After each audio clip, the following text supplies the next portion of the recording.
देश भर में कल से श्राद्ध शुरू हो गए हैं और श्राद्ध पर पूजा कैसे करनी चाहिए और क्या कुछ नहीं करना चाहिए, ये बड़ा इंपॉर्टेंट होता है।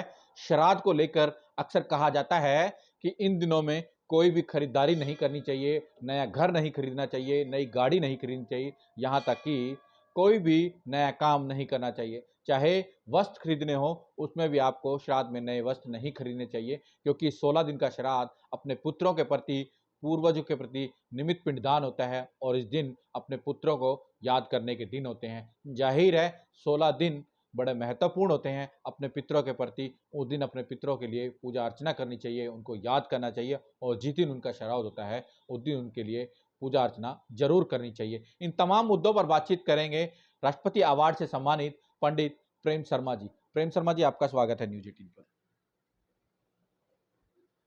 ऐसा है, कल पूर्णिमा और प्रतिपदा दोनों का श्राद्ध हो चुका है। वैसे तो श्राद्ध पक्ष प्रतिपदा से मानते हैं, लेकिन ऐसा है, बहुत से लोग ऐसे हैं जिनके जीवन का अंत पूर्णिमा के दिन हुआ। ऐसे में उनका पूर्णिमा को वो श्राद्ध किया जाता है। ये भाद्रपद शुक्ल पक्ष की पूर्णिमा होती है। श्राद्ध पक्ष अश्विन शुक्ल कृष्ण पक्ष से शुरू होता है और वो अमावस पर्यंत चलता है, यानी कि ये श्राद्ध पक्ष जो है हमारा 14 तक चलेगा। प्रतिपदा भी कल ही क्यों श्राद्ध हमने किया, क्योंकि वो आज प्रतिपदा 12:22 दोपहर तक है। अब ये अपराह्न को स्पर्श नहीं करती है। शास्त्रोक्त जो कथन है, किसी भी श्राद्ध में उस तिथि का अपराह्न को स्पर्श करना, अपराह्न में होना, ये बड़ा आवश्यक तत्व कहा गया है। पूजा सबसे बड़ी महत्वपूर्ण होती है। खास तौर में लोग जानना चाहते हैं पूजा का समय क्या होता है, श्राद्ध पे तर्पण का समय क्या होना चाहिए। हाँ, ये वैसे जो पितृ कर्म है वो हमें बहुत प्रातः तो नहीं करना चाहिए, लेकिन मध्याह्न और अपराह्न जो है इसके लिए प्रशस्त कहा गया है पूजा पाठ के लिए। और इसमें हम देखिए, हमारे भारत की संस्कृति, हम सवेरे उठते हैं, अपने दैनिक जो हमारे नित्य नैमित्तिक कर्म हैं वो करते हैं, स्नान इत्यादि से निवृत्त होते हैं। उसके बाद हम पितृतर्पण के लिए उद्यत होते हैं। पितृतर्पण इसलिए करते हैं कि वो जिसका श्राद्ध है उनका तो तर्पण होगा ही, लेकिन अन्य जो हमारे परिवार में उस 3 पीढ़ियों में या उससे भी आगे की पीढ़ियों में जहाँ तक हम जा सकते हैं, जहाँ तक हमें पता है, या ना भी पता हो तो अमुक नाम से उनके लिए तर्पण करते हैं। और ये तर्पण प्रत्येक दिन ही करना चाहिए, मैं तो ये समझता हूँ श्राद्ध पक्ष में, क्योंकि हमें भगवान सब कुछ दे सकते हैं, लेकिन उन सुखों का उपभोग तो हमें केवल और केवल हमारे पितर ही कराते हैं, हमारे पूर्वज ही कराते हैं। अन्यथा हम मतलब उन सुखों का उपभोग करने के अधिकारी नहीं बन पाते हैं। तो शर्मा जी, क्या एक श्राद्ध पक्ष बड़ा इंपॉर्टेंट होता है 16 दिन का, क्या कुछ ऐसा नहीं करना चाहिए, वो आप हमें बताएंगे क्या कुछ खास नहीं करना चाहिए। नहीं, देखिए, करने में तो ये है कि तर्पण प्रत्येक दिन करना चाहिए, भोजन भी प्रतिदिन वितरण करना चाहिए, यथा सामर्थ्य के गरीब लोगों अनुसार।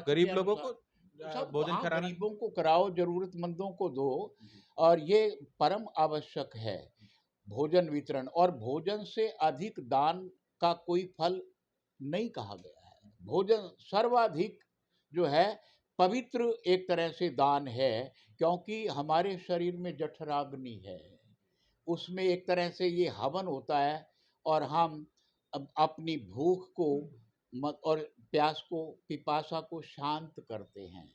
तो ये वितरण भी होना चाहिए।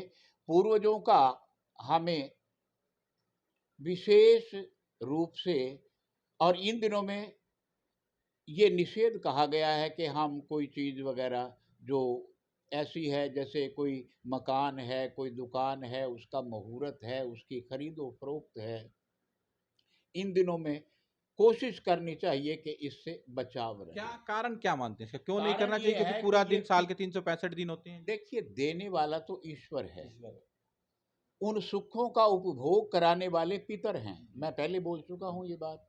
तो ऐसी स्थिति में हम मतलब केवल उसको ले तो लिया हमने, लेकिन उसके सुखों के उपभोग की जो एक कल्पना है या विचार है, उसकी पुष्टि नहीं होती ना।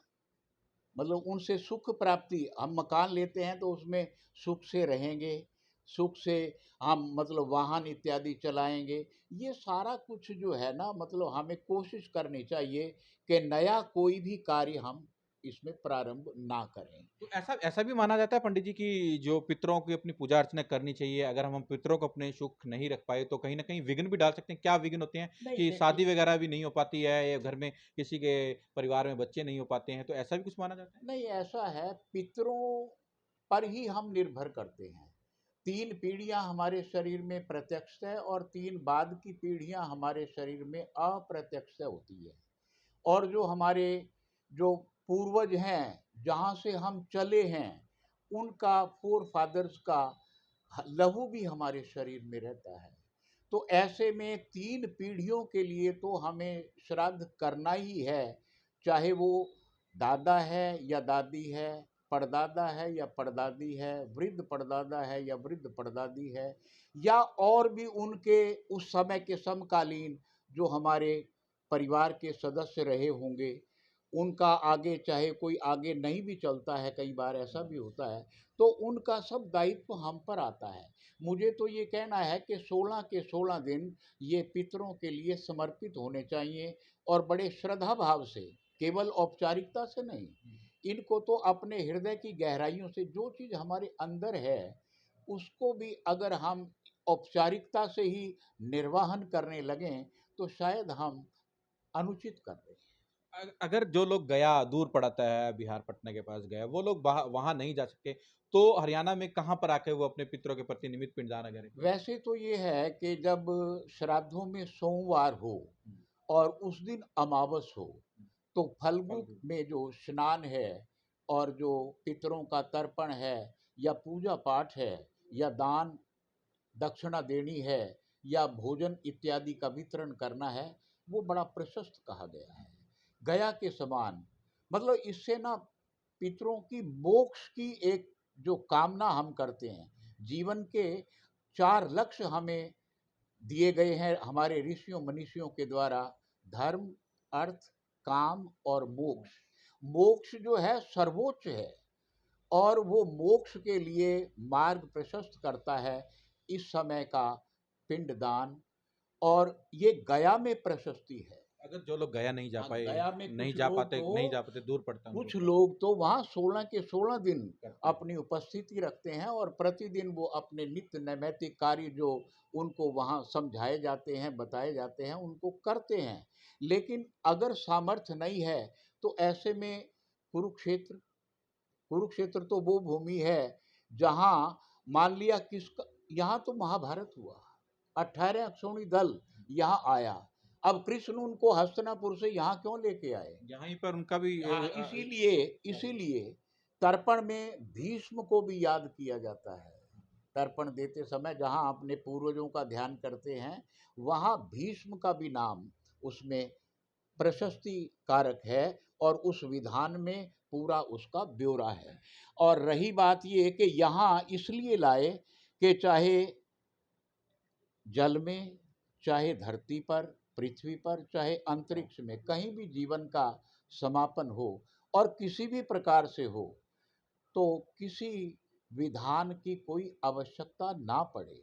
यहाँ के तो फूल भी हरिद्वार नहीं जाते 48 कोस के, उसके पीछे यही है कि यहाँ ऐसी भूमि जहाँ मोक्ष ही मोक्ष है। मतलब युद्ध की भूमि में जो सैनिक मारे गए, उनका भी तर्पण हाँ, धर्म सबका। क्षेत्र कुरुक्षेत्र में। हाँ, मतलब वो एक भूमि ऐसी उसको चयनित किया भगवान ने स्वयं। द्वापर में श्री कृष्ण के ही तो निर्देशन में वो धर्म युद्ध लड़ा गया ना।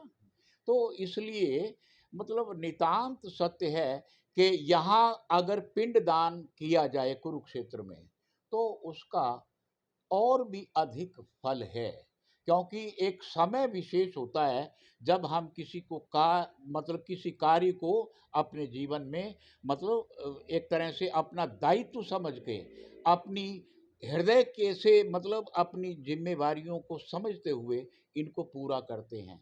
पृथुदक पेहवा, वहाँ भी पिंडदान की प्रशस्ति कही गई है और वहाँ भी बहुत सारे लोग आते हैं। तो इस तरह से ये कर्म जो है ना पितरों के प्रति, ये जब हम उनके अंश हैं तो हमारा दायित्व है उनके प्रति कार्य करने का, उनसे आशीर्वाद हम वो तो देंगे आशीर्वाद।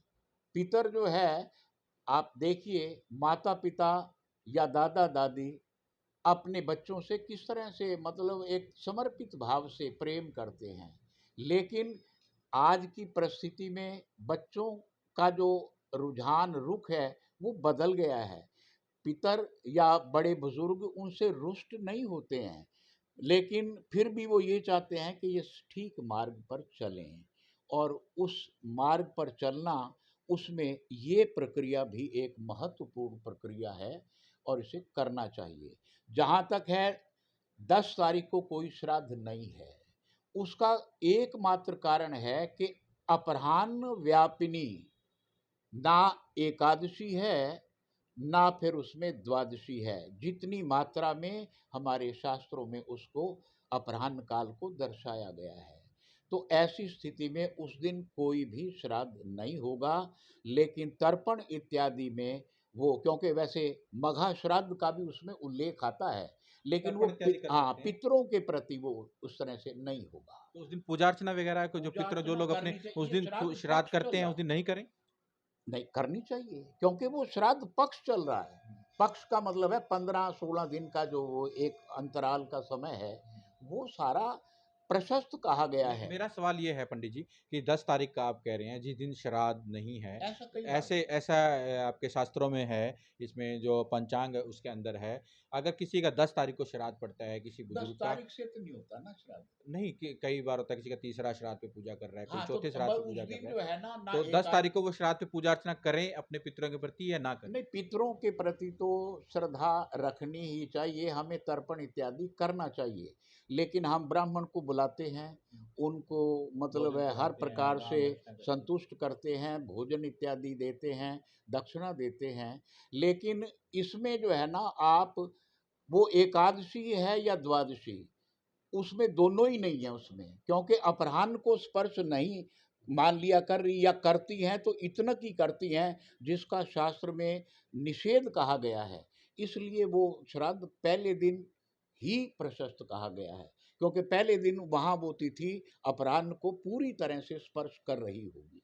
ये थे पंडित प्रेम शर्मा जी जिन्होंने श्राद्ध को लेकर बताया है कि किस तरह से पूजा अर्चनी करना चाहिए और किस तरह से अपने पितरों के प्रति निमित्त पिंडदान करना चाहिए। जो लोग गया नहीं जा सकते उनको धर्म क्षेत्र कुरुक्षेत्र में आना चाहिए और अपने पितरों के प्रति निमित्त पिंडदान करना चाहिए, क्योंकि यही वो धरा है जिस धरा पर भगवान श्री कृष्ण के अर्जुन से, भगवान श्री कृष्ण के मुखारविंद से दिया गया संदेश आज भी गूंज रहा है कि कर्म करो फल की इच्छा न रखो। अशोक यादव, न्यूज़ 18 कुरुक्षेत्र। इसमें